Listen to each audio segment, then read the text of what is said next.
കോഴിക്കോട് മൂഴിക്കൽ നസ്രീയുടെ കൊലപാതകത്തിൽ മൂന്നാമതൊരാൾ കൂടി ഉണ്ടോ എന്നൊരു സംശയം. അതിൻ്റെ കാരണം നസ്രീനയുടെ മൊബൈൽ ഫോണും അദ്നാൻ്റെ 2 മൊബൈൽ ഫോണും അവരുടെ വീടിൻ്റെ കോമ്പൗണ്ടിലെ കിണറ്റിൽ നിന്ന് കഴിഞ്ഞ ദിവസം പോലീസ് കണ്ടെടുത്തു. നസ്രീനയുടെ മൊബൈൽ ഫോൺ പോലീസ് അന്വേഷിച്ചു, മുറിയിലില്ല. അതുപോലെ അദ്നാൻ്റെ മൊബൈൽ ഫോൺ അന്വേഷിച്ചു, മുറിയിലില്ല. അതുകൊണ്ട് പോലീസിന് സംശയം തോന്നി. ആ വീടിൻ്റെ കോമ്പൗണ്ടിൽ തന്നെയുള്ള കിണർ പരിശോധിച്ചു. ഫയർഫോഴ്സിൻ്റെ സേവനം വരുത്തി അവരാണ് 3 ഫോൺ കണ്ടെടുത്ത് കൊടുത്തത്. ഒന്ന് നസ്രീനയുടെയും 2 അദ്നാൻ്റെയാണ്. പക്ഷേ ഒരു ഫോൺ കൂടി അദ്നാൻ മരിച്ചു കിടന്ന മുറിയിൽ നിന്ന് ലഭിച്ചിട്ടുണ്ട്. അപ്പോൾ 4 ഫോണായി. അദ്നാന് എങ്ങനെയാണ് ഈ 3 ഫോൺ കിണറ്റിലിടാൻ സാധിക്കുക? ആ കേസ് റീകൺസ്ട്രക്ഷൻ നമ്മൾ നോക്കുമ്പോൾ ഇയാൾ രാത്രി 7:30 അവിടെ വന്നിട്ടുണ്ട്. ആ സമയത്ത് വരുന്ന സമയത്ത് ഇയാളെ തീർച്ചയായിട്ടും മൊബൈൽ ഫോൺ ഉണ്ടാകണം. ദൃശ്യത്തിൽ അത് കണ്ടെത്തിയോ നമുക്കറിയത്തില്ല. അതേസമയത്ത് അദ്നാൻ്റെ മരണം അയാളൊരു മുറിയിൽ പൂട്ടിയിട്ടിട്ട് മറ്റേ കുട്ടിയെ കൊണ്ട് പോയെന്നൊക്കെയാണ് അവിടുത്തെ വീട്ടുകാരും ഓടിക്കൂടിയ നാട്ടുകാരും പറയുന്നത്. പക്ഷേ അദ്നാൻ്റെ മരണം അത് വളരെ ദുരൂഹമാണ്. കഴുത്തിലും മുഖത്തും തലവരെ ടേപ്പ് ഒട്ടിച്ച് ശ്വാസം മുട്ടിയാണ് അയാൾ മരിച്ചത്. അങ്ങനൊരു മരണം ആണ് പോസ്റ്റ്മോർട്ടം സർട്ടിഫൈ ചെയ്തത്. ശ്വാസം മുട്ടിയ ഒരാൾക്ക് ഇതുപോലെ ടേപ്പ് തലയിലും മുഖത്തും മൂക്കിലും വായിലും കണ്ണിൻ്റെ ഭാഗമൊക്കെ അടച്ച് ടേപ്പ് ഒട്ടിച്ച് മരിക്കാൻ പറ്റുമോ? കുറച്ച് അസ്വാഭാവികത അതിൻ്റെ അകത്തുള്ള പോലെ തോന്നുന്നുണ്ട്. പക്ഷേ കോസ് ഓഫ് ഡെത്ത് അങ്ങനെയാണ്, മരണകാരണം അങ്ങനെയാണ്. പെൺകുട്ടിയുടെ കാലിലും കയ്യിലും ടേപ്പ് ഒട്ടിച്ചിട്ടുണ്ട്. അതോടൊപ്പം തന്നെ പെൺകുട്ടിയുടെ കഴുത്ത് ഞെരിച്ചാണ് കൊന്നതെന്ന് പറയുന്നത്. തുണി ഉപയോഗിച്ച് ശ്വാസം മുട്ടിച്ചു. ഇപ്പോഴേ ഈ ഫോണിൻ്റെ കാര്യത്തിൽ ഒരു സംശയം. അദ്നാൻ ആ വീട്ടിലേക്ക് വന്നത് 7:30 മണിക്കാണ്. അവിടുത്തെ CCTV ദൃശ്യത്തിൽ അത് കാണുന്നുണ്ട്. അയാളൊരു മതിൽ ചാടിക്കടന്നാണ് അടുക്കള ഭാഗത്ത് എത്തിയത്. 7:30 വന്നു എന്ന് പറയുന്നു. 10:40 ആ വീട്ടുകാരെ ഉറങ്ങുന്നതിന് മുമ്പ് അടുക്കള വാതിൽ പൂട്ടി എന്ന് പറയുന്നുണ്ട്. അപ്പോൾ ആ പൂട്ടുന്നതിന് മുമ്പ് തീർച്ചയായിട്ടും അദ്നാൻ വീട്ടിനുള്ളിൽ കയറി എന്നുള്ള സംശയമില്ല. മറ്റൊരു കാര്യം, ഇയാൾ ഈ പെൺകുട്ടിയെ നസ്രീനെ കൊല്ലാൻ വന്നതാണ്. ആ കൊച്ചിൻ്റെ കാലിലും കയ്യിലും ടേപ്പ് ഒട്ടിച്ചു, കഴുത്തിൽ ഷാൾ ഉപയോഗിച്ചിട്ട് കഴുത്ത് മുറുക്കി എന്നാണ് പറയുന്നത്.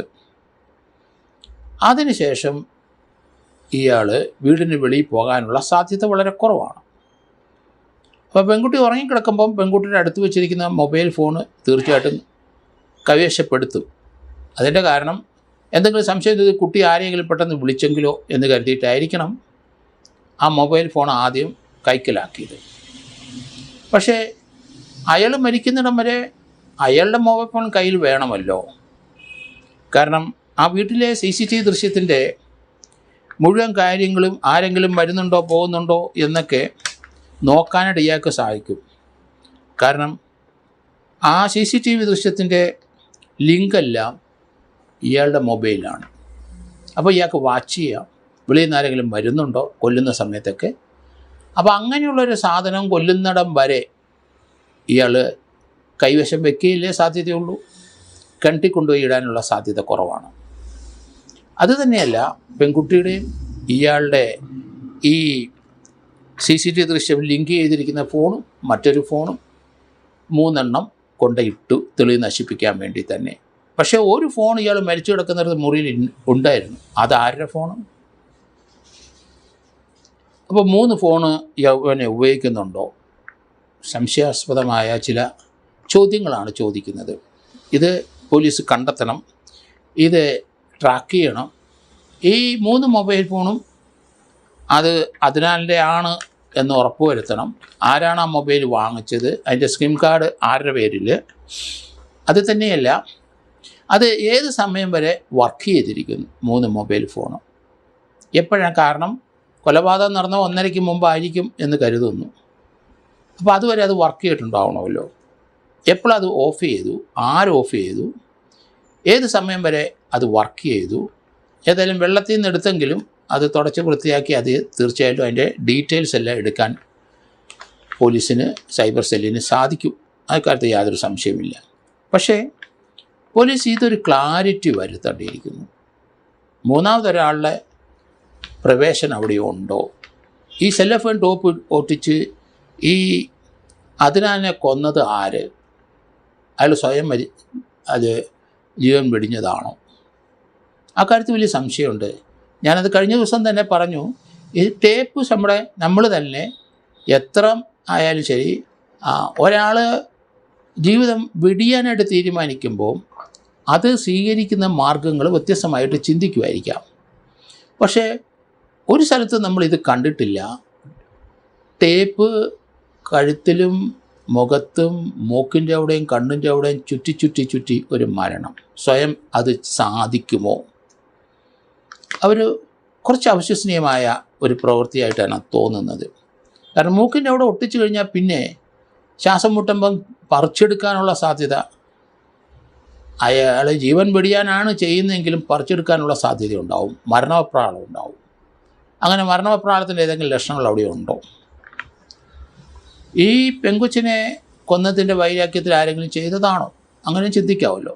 എല്ലാ വശങ്ങളും പോലീസ് ഇതിനകത്ത് അന്വേഷിക്കണം. കാരണം ഈ അതിനാലിൻ്റെ മരണം ആ ടേപ്പ് ഒട്ടിച്ചത് ദുരൂഹമാണ്.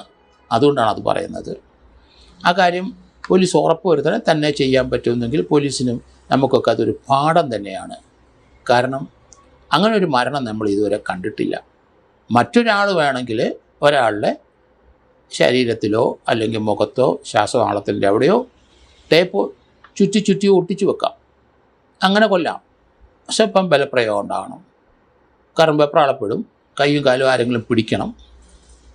അത് തന്നെയല്ല, ആ പെൺകുട്ടിയുടെ ആ കാലും കൈയും ടേപ്പ് ഒട്ടിച്ചത് എങ്ങനെയാണ്?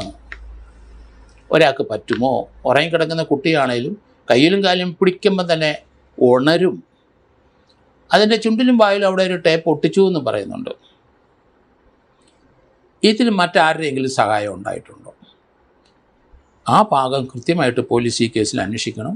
വളരെ കൂലങ്കഷമായി, വളരെ സിസ്റ്റമാറ്റിക്കായിട്ട്, നല്ല ഇൻവെസ്റ്റിഗേറ്റീവ് ടാലൻ്റുള്ള ഒരു പോലീസ് ഉദ്യോഗസ്ഥന് ഇത് അന്വേഷിച്ചിട്ട് ഇതിൻ്റെ സത്യസ്ഥിതി കണ്ടെത്തേണ്ട സമയമായിരിക്കുന്നു. കാരണം പാളിച്ചു പറ്റരുത്. ഇതുപോലുള്ള ഈ ടേപ്പ് ഒട്ടിച്ചൊരു മരണം അത് പോസിബിളാണോ? സാധ്യത വളരെ കുറവായിട്ട് തോന്നുന്നുണ്ട്. പോസിബിളായിരിക്കാം, അതുപോലൊരു മരണം ഞാൻ കണ്ടിട്ടില്ല. അതുകൊണ്ടാണ് ആ കാര്യത്തിൽ കൂടുതൽ സംശയം തോന്നുന്നത്.